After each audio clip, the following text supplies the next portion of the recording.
Hola, espero que se encuentren muy bien. El día de hoy vamos a estar estudiando el tema de anemias hemolíticas autoinmunes.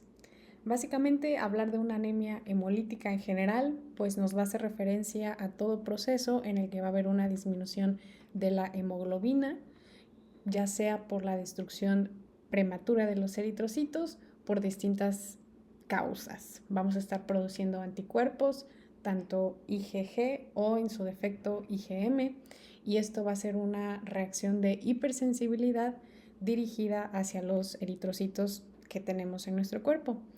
Ahora bien, la hemólisis la vamos a poder detectar como, bueno, va a ser clásicamente un paciente que no va a tener datos de sangrado en ningún lado, va a haber aumento de los reticulocitos porque recordemos que la médula ósea al detectar que pues están destruyendo los eritrocitos, entonces va a mandar las señales para que se empiecen a producir más.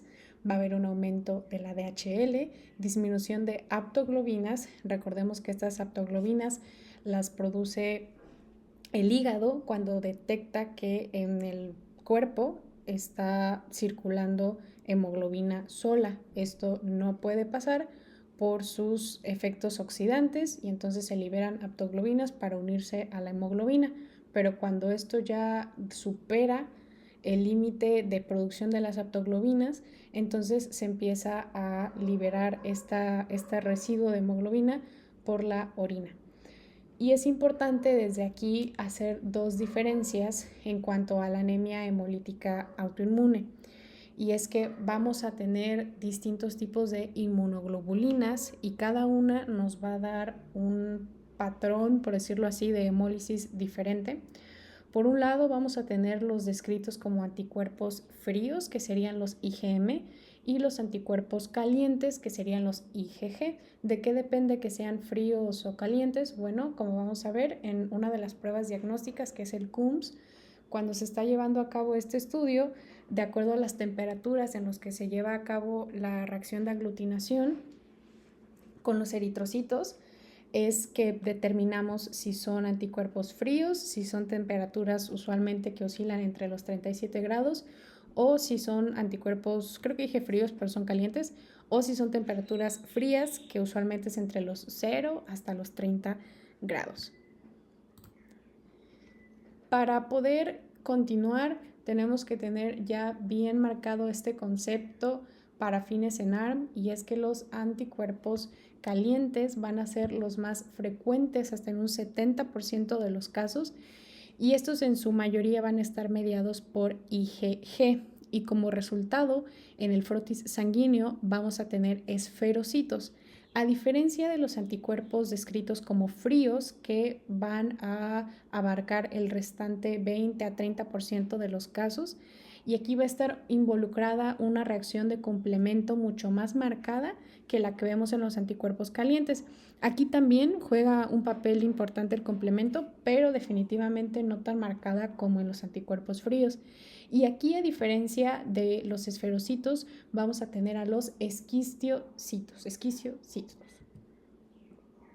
Para poder ejemplificar más, vamos a ver esta imagen en donde en la parte superior vamos a tener la reacción que se va a llevar a cabo mediada por los anticuerpos IgG que va a producir el cuerpo, en donde se va a unir a las fracciones Fc del que se encuentran en la membrana de los eritrocitos, y básicamente ya quedan marcados con esos anticuerpos, y cuando llegan al sistema reticuloendotelial del vaso, los macrófagos los atacan y entonces se lisan, los destruyen. Pero también puede ser que antes de llegar al vaso, estos anticuerpos desencadenen una respuesta del complemento y que se lisen también a nivel intravascular, no necesariamente en el vaso. Sin embargo, la característica de esta hemólisis mediada por anticuerpos calientes es que la mayor parte va a ocurrir a nivel del vaso. A diferencia de la reacción en los anticuerpos fríos, aquí los protagonistas van a ser el espacio intravascular y también el hígado.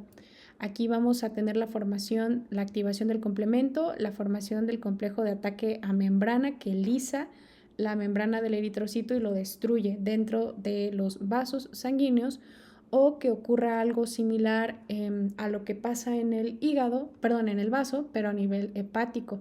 Detecta el complemento, los macrófagos, y entonces también los destruye.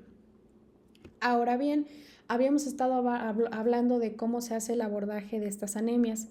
Clínicamente ya tenemos claro que va a ser un paciente que no va a tener un sangrado, que en los estudios de laboratorio yo voy a poder ver aumento de reticulocitos, de HL, aumento de las bilirrubinas, especialmente la indirecta, pero la prueba que tenemos que realizar sí o sí es el CUMS directo, no lo confundan con el indirecto. Aquí básicamente vamos a tener a los eritrocitos que van a estar ya marcados con esos anticuerpos, llámese anticuerpos IgG o IgM según la patología en específico. Esos eritrocitos, después de que ya se aislaron de la muestra de sangre, se van a poner en un suero, y ese suero va a tener también anticuerpos dirigidos ante esas inmunoglobulinas. Y de ahí ya dependiendo de las temperaturas a las que se aglutinen, ya sea frías o calientes, es que no solo vamos a tener un CUMS directo positivo porque se van a aglutinar, pero también nos va a orientar a si es en temperaturas frías o calientes, es decir, si estamos hablando de IgG o de IgM. Esta es otra representación de básicamente en lo que consiste la prueba de CUMS directa. Aquí tenemos a los eritrocitos que ya están marcados con sus inmunoglobulinas, que el cuerpo ya los marcó. Le agregamos este suero a la muestra de eritrocitos y vean cómo se acoplan las muestras de estos anticuerpos a nuestros inmunoglobulinas que ya estaban previamente en los eritrocitos y se van a aglutinar. Para recordar, vean cómo en estos hallazgos podemos ir orientándonos a que estamos hablando de una anemia hemolítica. Ya sabemos que va a haber disminución de la hemoglobina, disminución del hematocrito, aumento de la cuenta de reticulocitos, aumento de LDH, aumento de la bilirrubina indirecta y disminución de la aptoglobina. Nuevamente recuerden que vamos a tener aquí dos tipos de eritrocitos dismórficos en el frotis sanguíneo. Recuerden esta diapositiva en donde decíamos que en anticuerpos calientes tenemos a los esferocitos y en la fría a los esquistiocitos. Ahora bien, ya que integramos el cuadro clínico, ya realizamos nuestro CUMS directo, nos dio positivo, ya sé que está mediado por IgG o IgM, aquí es cuando tenemos que hacer un abordaje que para fines en ARM tal vez no sea tan complejo, pero para la vida real por supuesto que es algo mucho más demandante. Pero, ¿qué es lo que tienes que saber? Lo más frecuente ya sabemos que son los anticuerpos calientes, ¿no? Aquí tenemos dos formas, las primarias o las secundarias o adquiridas.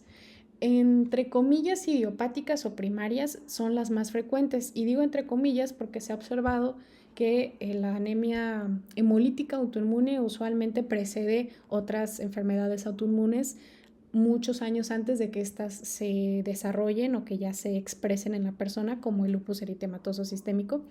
Entonces, básicamente idiopática hasta que no aparezca alguna otra cuestión a la que ya se le pueda atribuir. ¿Qué cuestiones pueden ser? Como ya mencionamos, lupus, Sjögren, artritis reumatoide, esclerodermia, poliarteritis nodosa, neoplasias, tumores sólidos, otras enfermedades hormonales o inmunodeficiencias congénitas, y también medicamentos, que la lista es súper amplia, pero por mencionar algunos que pueden o han venido en algunas preguntas de simuladores: alfa-metildopa y penicilina.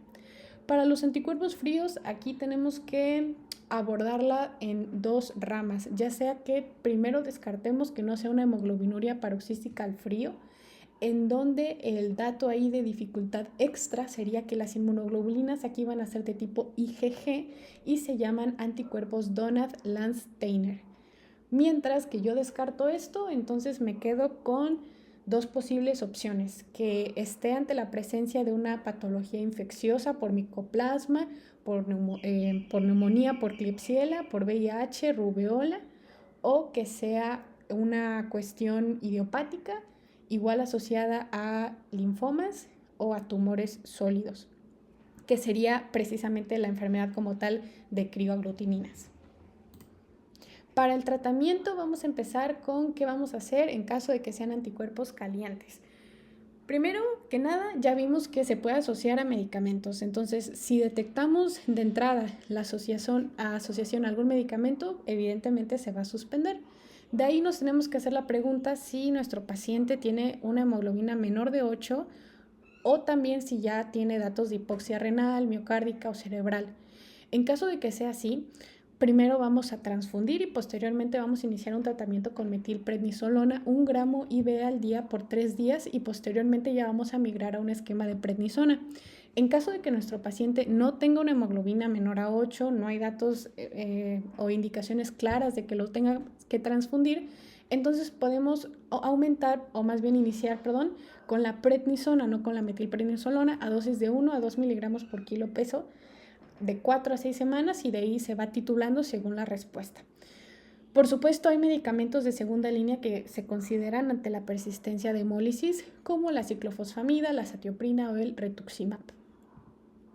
El tratamiento o el abordaje para los anticuerpos fríos, primero que nada ya vimos que hay 2 ramas, 2 vertientes. Primero tengo que descartar que no sea una hemoglobinuria paroxística al frío, y en caso de que no, entonces ya empiezo mi algoritmo a descartar cuestiones infecciosas, tumorales, y pues si no, determino que es como tal la enfermedad por crioglutininas.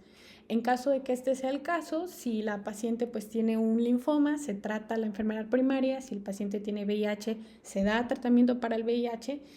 Y en caso de que determine que es la clásica enfermedad por crioaglutininas, se inicia con prednisona. Estos son 2 algoritmos que nos resumen básicamente el tratamiento que les acabo de comentar. Espero que este video les sirva para complementar sus estudios y no recuerden darle like y nos vemos hasta la próxima. Muchas gracias.